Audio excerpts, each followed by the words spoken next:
Ya, selamat pagi, selamat siang, selamat sore, selamat malam. Kami pada kesempatan kali ini akan membahas tentang pengamanan data dengan subjudul Teknik Pengamanan Data. Ya, perkenalkan sebelumnya kelompok kami ada saya Yosewana Usus Salawangi. Saya Randy Adis Manjuntak. Saya David Yerusal.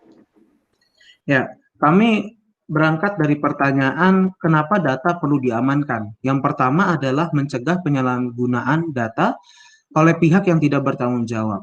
Tentu ketika data yang kita miliki sudah berada di tangan pihak yang tidak bertanggung jawab, maka kemungkinan terburuk pasti sudah ada di depan mata.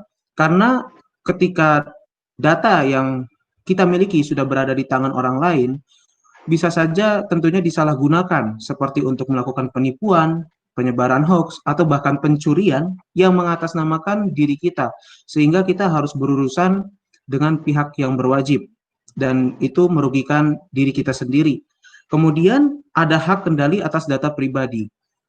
Ya, sebagai pemilik data, tentunya kita harus bisa mengendalikan atau bisa memiliki akses yang penuh untuk mengamankan atau untuk bisa mengendalikan supaya data yang kita miliki tidak sampai jatuh di tangan orang yang tidak bertanggung jawab.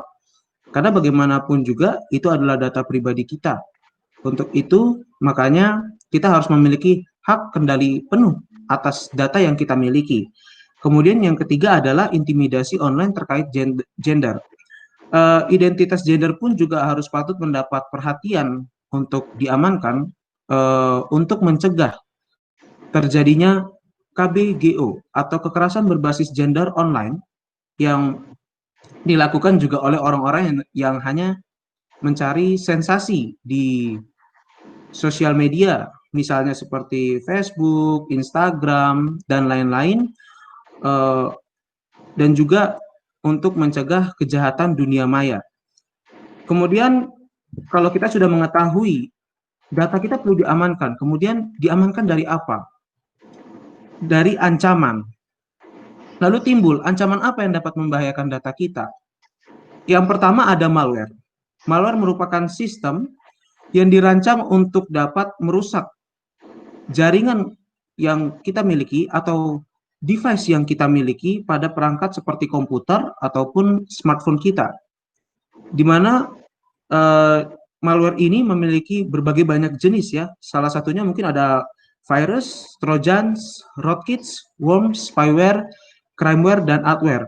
Ya, salah satu biasanya jenis malware yang dijumpai adalah virus ataupun trojans ya, di mana virus sendiri itu dapat merusak data yang kita miliki sehingga kita tidak dapat mengakses data yang ada. Kemudian adalah trojans, adalah sebuah sistem ya yang dirancang seperti kelihatannya adalah sistem yang biasa saja, namun akan tetapi ternyata memiliki fungsi destruktif, di mana trojans juga dapat menghancurkan data yang kita miliki. Kemudian ada phishing attack. Ini merupakan suatu pengelabuan atau penipuan yang dilakukan seseorang biasanya menggunakan media seperti email, di mana penyerang atau attacker seakan-akan memancing kita untuk kita memasuki sebuah portal link, di mana portal link ini disiapkan untuk mengambil data yang kita masukkan. Semisal kita melakukan login di dalam portal itu, maka data-data yang sudah kita masukkan akan secara otomatis tersedia di perangkat penyerang, atau data-data kita sudah terambil oleh penyerang dan terlihat tentunya.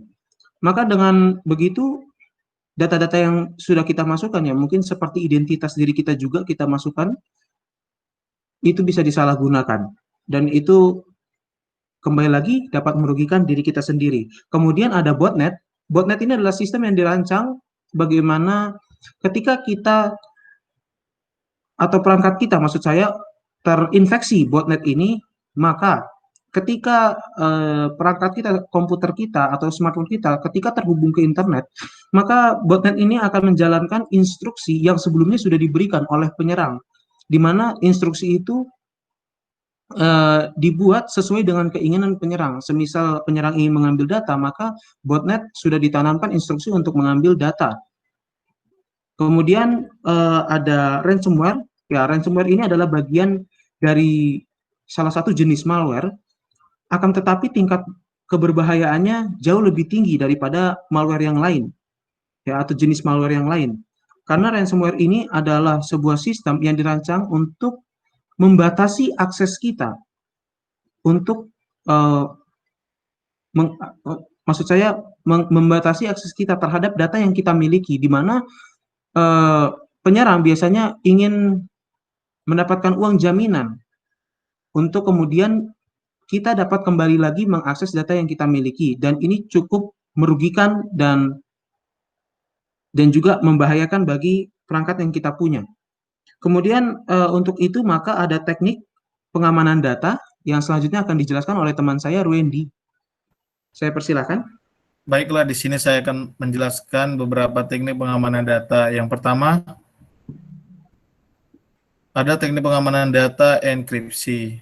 Merupakan sebuah proses yang melakukan perubahan sebuah kode dari yang biasa dimengerti banyak orang menjadi sebuah kode yang sulit dimengerti, bahkan tidak terbaca.